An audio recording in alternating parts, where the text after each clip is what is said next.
In English, Uber means outstanding. It implies irresistibility.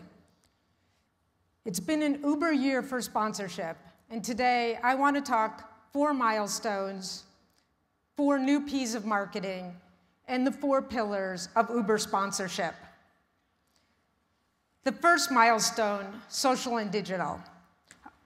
Among the most notable data points of the last 12 months are the billionth smartphone sold, the 100 billionth downloaded app, the billionth Facebook user. YouTube now has 1 billion visitors per month. The sale of the 100 millionth iPad. According to Group M's Rob Norman, there are now at least twice as many people on Earth with internet access than with a bank account. This growing appetite for content is driving growth in all sectors and categories of sponsorship. There's just no question that in a social world, sponsorship has greater value. And we're going to be hearing right after my talk from Pete Blackmore of Nestle, who's in charge worldwide of their digital strategy, and it's really cutting edge. Second milestone, live events. In the last 12 months, more than $2.5 billion worth of tickets have been sold to festivals. Coachella added a second weekend, and it sold out instantly. Lollapalooza tickets went on sale at 10 a.m. a few weeks ago, and by 11:06, all 300,000 tickets were sold. The CMA Music Festival hit, for the 3rd year, hit record attendance, as did South by Southwest, bringing 300,000 people to Austin, Texas. And SFX is again buying up festivals around the world, this time electronic dance festivals. But reaching people isn't actually the challenge. It's connecting them that's the challenge. And that's where Liberatum comes in. We're going to be hearing from, at the end of today, Pablo Ganguly. He's bringing together the coolest people, the best minds, the most interesting fashion designers from around the world to the coolest capitals around the world, and he's going to talk about the new way of looking at festivals and live events. But one thing is for sure, as virtual gets bigger, the craving for human contact also seems to be increasing. Third milestone, record numbers of distribution channels. Linear broadcast of content is becoming obsolete as we're looking at on-demand, anytime, anywhere, anyplace devices. In 2012, Google YouTube approached most major rights holders in the world and offered them a new monetization model. In exchange for providing YouTube with their content, they would share the advertising revenue. The IOC took them up on this for the 2012 Olympic Games. In 64 territories in Africa and Asia, where they had not sold their digital rights, YouTube was streaming live the Olympics from London. Sponsors are competing for media rights as well.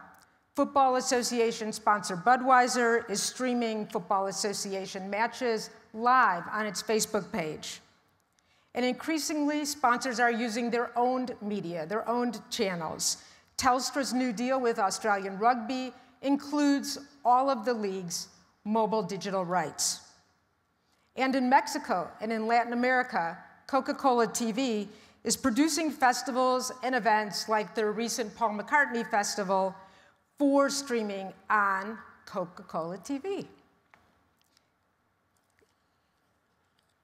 These channels are, again, building the value of all of our content. They're also making it possible for the first time for companies to reach people based not on demographics or on regions, but on passions. Liverpool Football Club, a football club from a smaller town in the UK, their #1 market for Facebook likes is Indonesia. Their #1 market in Twitter followers is Mexico. Their #1 market for merchandise sales is Australia. And the country with the most supporter clubs is Norway. People are gathering around the things that they love and care about, and borders don't seem to matter. Fourth milestone, and one I don't think I've brought up since our first conference 30 years ago, and that is sponsorship. You know, over the last at least 2 decades, we hear all the time discussion around the idea of let's change the word from sponsorship to something else, partnership, marriage, whatever.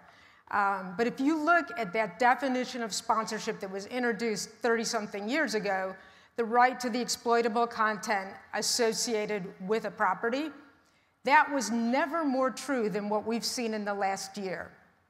Think again about London 2012, and think about Coca-Cola and Procter & Gamble. Each of them bought identical rights, they had the identical event, and they ended up with 2 radically different stories. Coke was all about music and connecting with youth. Procter & Gamble was all about service and connecting with moms. Same event, but the way they took the potential associated with the Olympics, not the rights and benefits in the sense of traditional rights and benefits, but the potential there to build out their own stories was really amazing and drove ROI very high for both of them. And it's not just in sports that this is happening. The 007 Skyfall movie, there were 23 partners connected with the movie, and typically it's all about product placement. This time, it wasn't. More than half of the partners took their partnership with the movie to build out their own 007-like experiences and opportunities for their customers. Once film deals were all about the number of seconds the product was visible, and now it's all about how can you take that and put it in real time to make it relevant to your customers. It's been an extraordinarily fruitful year for sponsorships. Making the case has never been easier. Not only has it been achieving amazing commercial objectives, it's also a platform for new products. Think Coca-Cola, Dr. Dre, Beats headphones. It's an opportunity to create new ways of doing business. Marks & Spencer's partnership with Oxfam has led to a phenomenon called schwapping. What they've done is Oxfam has put recycling bins and stories in all of the Marks & Spencer outlets, and Marks & Spencer media is saying to the British public, listen, for every new garment or accessory or pair of shoes that you buy, you need to recycle one that you already have in your closet. And within the next 10 years, they plan on recycling 350 million garments. Given the last 12 months of super successes in this space, I think it's time to rephrase the 4 Ps that we all learned in school. Those 4 Ps of marketing. Rather than product, price, promotion, place, I propose partnerships, production, purpose, and participation.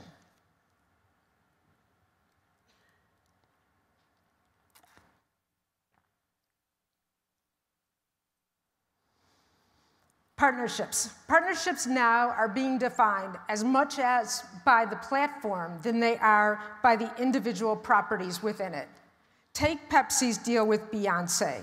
This high-profile partnership is really being used to amplify a whole range or portfolio of Pepsi music partnerships and assets, from live events to TV programs to social media to digital film and music discovery. So underneath this platform, there's Pepsi's Twitter-enabled concert series, where participants can influence what they see live in real time. Pepsi also offers free music downloads on Amazon.com's MP3 store to its Twitter followers. And at the 2013 South by Southwest Festival, Pepsi introduced pop culture rewards program, Pepsi Experience Points. It's not just about rewarding transactions anymore, though. It's all about incentivizing experiences and engagements across everything in the Pepsi music platform. In India, Pepsi is getting closer to youth by bringing its pop culture dub stations to music festivals, dub stations that include electronic dance music and bass. According to Frank Cooper from Pepsi, who we'll be hearing from tomorrow, it's all about offering unique forms of interaction that only Pepsi can offer. And Pepsi research reveals that when consumers talk about the brand, they talk about it as if it's an entertainment brand rather than a packaged goods brand. But it doesn't have to be big global entertainment deals to have an impact. Consider MJ Bale. This fashion brand from Australia needed to significantly expand its retail footprint. As official tailors to the Australian Cricket League, it had one thing going for it, and that was the idea of aligning with victory. So what MJ Bale did this year was they looked at all the cricket grounds within Australia and identified Sydney as the one that was the home of the most Australian victories. They took some of the grass from this oval in Sydney and replanted it in their merino sheep farm and fed the sheep grass from the cricket ground. And then they had suits made out of the material from the sheep that fed on the grass. And they hired some of the players from the team to model the suits.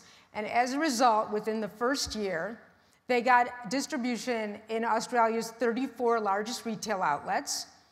Their custom suit orders were up 520%, and their ROI was 1,400%. In other words, for every dollar they invested on sponsorship and activation, $14 in measurable new sales. And one more, and my favorite actually of the year, is Louis Vuitton's partnership with Japanese artist Yo-Yo Kusama. It's really, in 30 years, the first art sponsorship I've ever seen that has been fully exploited, just like a sports partnership. The collaboration between Vuitton's creative director, Marc Jacobs, and the artist Kusama included a limited edition collection of handbags, accessories, and clothing, sponsorship of her retrospectives at the Tate Modern and the Whitney in New York, Vuitton published coffee table book of her work, concept stores around the world, this really amazing iPhone app where you could download your picture and it would come back as a Kusama piece of art where you have these dots and waves going on. Anyway, the result of this was the limited edition collection sold out worldwide in 3 weeks. Vuitton's never, in all their years of introducing collections every year, had anything like that. And Vuitton's standing in China, in South Korea, in a number of their key markets in the Middle East, and many parts of the world, it is considered the #1 luxury brand, and their arts partnerships are considered the #1 reason why they're considered the most prestigious luxury brand. So the takeaway around partnerships is the opportunity to use the networks and platforms that are already there now, whether it's mobile or social or traditional, are there, and it's yours for the taking in terms of exploitation, and exploitation in the most positive way. Second new P, purpose. At the heart of audiences today is not how cheap are you, but how will you improve my life? People want the values of the companies whose products and services they consume and they wear to reflect their own. According to Jim Stengel, who we'll be hearing from at lunch today, companies which center their business on improving people's lives have a growth rate triple that of competitors and outperform the market by a huge margin. Jim says that there is a cause and effect relationship between financial performance and a brand's ability to connect with fundamental human emotions, hopes, values, and greater purposes. And purpose does not mean corporate social responsibility. Allianz has purpose built into their Formula One partnership with their safety car, into their Paralympic sponsorship with their infographics. But one thing is for sure, purpose amplifies the return on investment of any partnership. Lloyds, the official banking partner of London 2012, says 75% of their customers were aware of the partnership. Of those, 30% were more likely to recommend Lloyds as a place to do business. But customers aware of Lloyd's Local Heroes, which was their cause overlay to London 2012, are 50% more likely to recommend Lloyd's as a place to do business. So yes, the Olympics did a good job of changing people's attitudes toward the bank, but Local Heroes, combined with the Olympics, did an even better job. And purpose is not exclusively for the sponsors. Take the Sutherland Football Club. They found a big purpose, created a foundation, and the foundation now has 120 staff members serving about 44,000 underserved children every single year. And this has led to the foundation has led to the club being able to attract new sponsors such as Caterpillar, who want to tie into the whole ethos of the club as magnified and amplified by the foundation. Indeed, the foundation is tangibly building their fan base as well as they're responsible for their new shirt partner. Invest in Africa is now on the shirt of the Sutherland Football Club because the founder of that believed that the work they were doing in the local community could be taken to Africa, where the foundation is doing some other work. And as a result of that, they're about to sign their first African-facing consumer packaged goods marketer as a sponsor of the club to reach fans in Africa. And their Facebook fans clubs there are going through the roof. So the takeaway of the second P, new P, is really that purpose connects people with products, services, teams, entertainers in a way nothing else can, and we all need to be there. Third new P, production. Create great content, just don't badge it. Because in sponsorship, it's credit, not just awareness that matters. This you can hear from Performance Research, who is doing one of their evergreen presentations at the conference this year, and who have come up with many of these big, big insights. Brands do not get credit for being the biggest sponsor. They do not get credit for being the one with the most tenure. They get credit for being the one with the creative concepts that enhance the fan experience. Take Coors Light, the first non-Mexican partner of the Mexican Football League. They created this website, Fanático de Frío, because they recognized that of the 50 million Hispanics in the US, many were fans of soccer or football, and there was no place for them to gather and have a community. In less than 2 years, the Coors Light social platform has become the #1 place where Spanish language consumers go for their Mexican soccer information. According to Andy England, the CMO who we'll be hearing from tomorrow, other brands might be willing to settle for having their logo on the sideline during games, but Coors Light wanted to do something more, much more. You become cool, not by association, but by integration.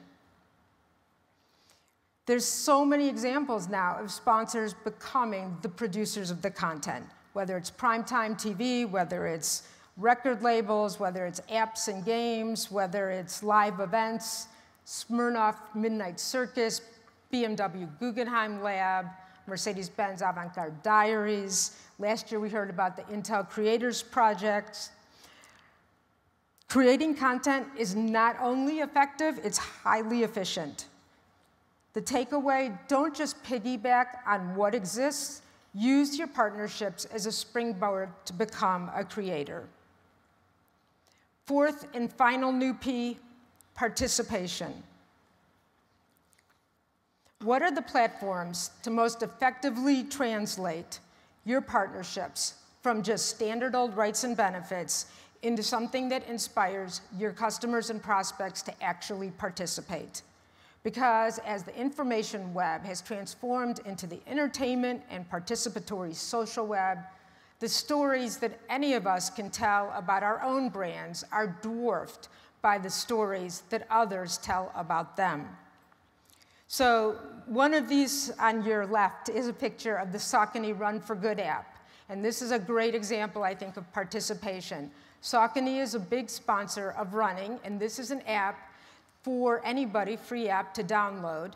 The deal is, every time you go on a training run, if you have the app, Saucony will donate for every mile that you complete, every day of your life.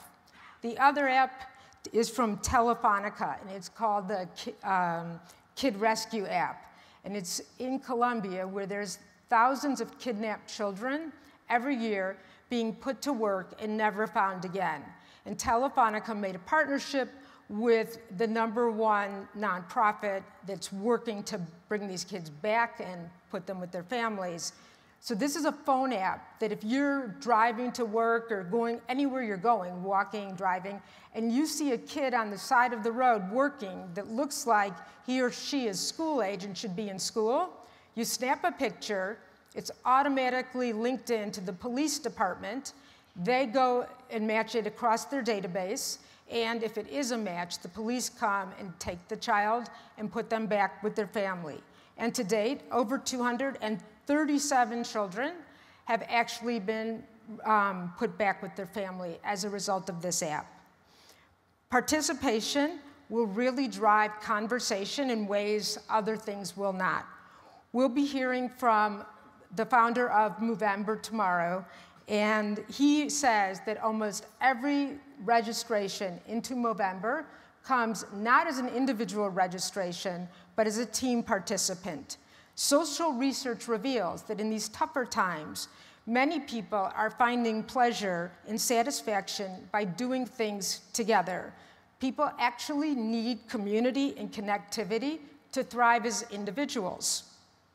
So Movember, this initiative that's raising awareness and money for men's health by having men grow out their mustaches during the month of November, began as a dare in a bar in 2003, and now it's a worldwide movement that saw 300 of the 750 NHL players last year and another 1.3 million men worldwide grow their mustaches in November, raising $140 million. And their sponsors are finding great success with it. This is a barbershop in London that Gillette turned into a Movember barbershop, and increase in revenue in the UK for Gillette during the month of November was 6%. Purpose, production, participation, those are the tent poles of the new kind of Uber partnerships. I want to finish with the 4 pillars. First, be bold. People remember on average 2 sponsors. So to be one of them, you need to step it up. You cannot be dull. To deliver in the now takes an unreasonable amount of creativity. I love the amount of creativity shown here by Denmark's largest bread manufacturer, which designed special packaging to promote its partnership with the largest breast cancer nonprofit in Denmark. Second, be disruptive. Continue pulling the wheels off and don't fall in love with your old models, says First Book head Kyle Zimmer, who we'll also be hearing from tomorrow. She is disrupting the book industry at every level, but doing so in a way that benefits the publishers, the public, and the authors. She built an $11 million marketplace from scratch in no time and has equally disruptive models for partnerships. Here today is Bobby Smith from the United Methodist Church. He's creating a whole new disruptive model for non-traditional revenue, and in the last 12 months have signed the first ever strategic partners for 49,000 churches. And the most innovative sponsors are also using the power of disruption. Again, think about Pepsi's music platform. That really grew out of Pepsi's insight that changes in the entire music industry and ecosystem left opportunities for brands to fill in all of those holes. Third, be deep. Because in our always-on, hyper-transparent, instant everything, wow me now world, partnerships must create shared value and enrich the entire ecosystem. Johnson & Johnson has a partnership with the American Association of Colleges of Nursing that goes deep. They recognized that nursing enrollment was seriously declining, and there was an opportunity to do something about it. In partnership with the association, They created all kinds of programs aimed at attracting people into nursing careers, retraining people that had been let go from their jobs into nursing careers. As a result, nursing enrollment is up 70%. There's 83% awareness, unaided, of Johnson & Johnson's role in it, and 100% positive brand halo for the Johnson & Johnson brand. Fourth and finally, be good. As the influential social psychologist Jonathan Haidt put it in his book, The Righteous Mind, human beings are 90% chimp, but 10% bee. The chest-beating, selfish drive is very strong. That's the chimp part. But there's also a strong urge to be part of a group and to feel unified in common causes. Working for the good of the group, you often end up being the most cherished experience. The market rewards positive solutions. Bell created this program called Bell Let's Talk Day in response to the recognition that mental illness is one of the most pervasive, yes, yet misunderstood problems facing Canada. It includes a full day of TV, radio, online talk programming, all about mental illness. Canadians, on the day of Bell's Let's Talk, sent out 96 million texts, tweets, and Facebook shares, raising over $6 million in one day for mental health programs and bringing the issue out of the closet and helping to end the stigma there. Today, leading brands and companies are transforming how they operate, sharing consumer engagement, civic renaissance, and smart public policy in a complex global environment. So, Uber sponsorship, which moves businesses forward with an entirely new narrative.